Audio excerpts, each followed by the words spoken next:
Yeah, I think what made us happiest with Shadow of Mordor was people's reaction to the Nemesis system. So the fact of people's desire to create their own stories, to share those stories and to kind of explore that possibility space with the game.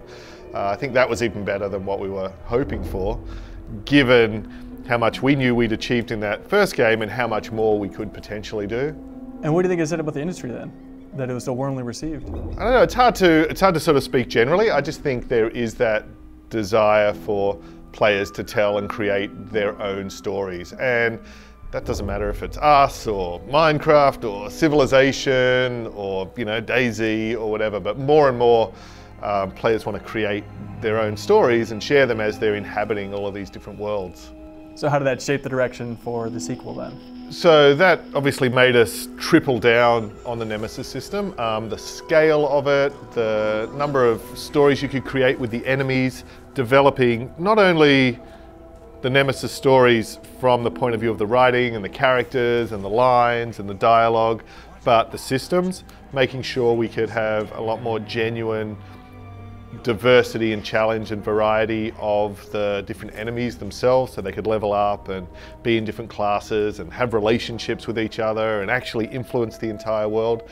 And also trying to make it so that you don't just have relationships with them as enemies, but we also have this notion of followers. Obviously, we're not The Sims, but nonetheless, you know, as much as possible that you can feel like you're in this living, breathing society with these real characters that you're developing all of these stories with.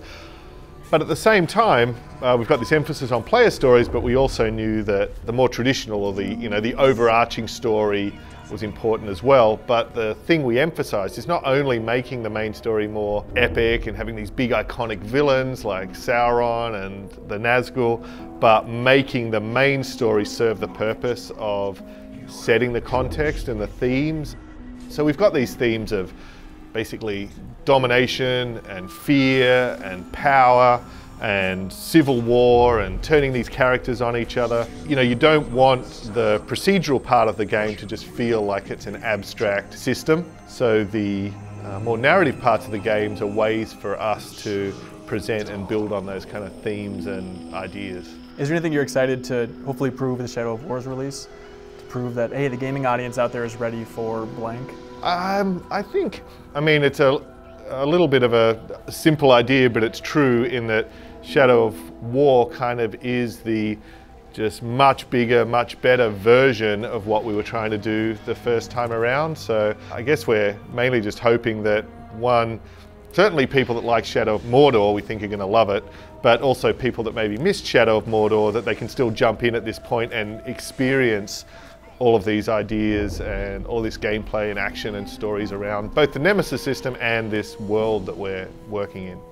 It's actually been really humbling just seeing, getting to work with all these incredibly smart and motivated and hardworking and incredibly nice people. And actually the nice bit is more important to the productivity and the ability to achieve the game than you'd think, because what we maybe underestimated was the fact that we made every component of the game 4 times bigger. So the Nemesis system's 4 or 5 times bigger, and the world's 4 times bigger, and the story's 4 times bigger, and the RPG elements that we've added are bigger, and the skill tree's massively bigger.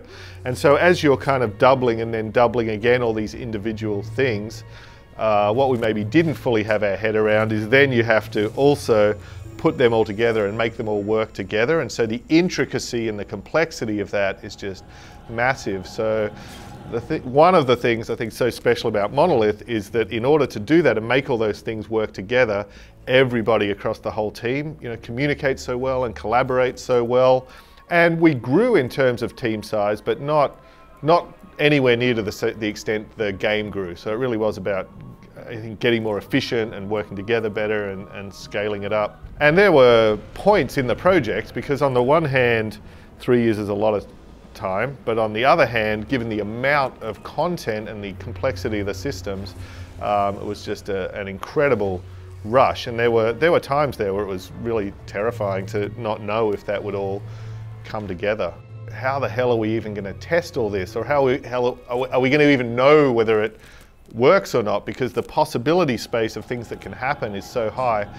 And conversely, the favorite time on the project is the bit just very recently, whereas it actually has been closing down and people are getting to play the game, and almost without exception, all these people that have been working on it so hard for so long and obviously have an enormous amount of knowledge about it, everyone, me, you know, lead designer, Bob, lead writer, is like really surprised. Like, I didn't know that could happen, or we had that feature in, like it just, that it still even had the ability to surprise us after having worked on it so long.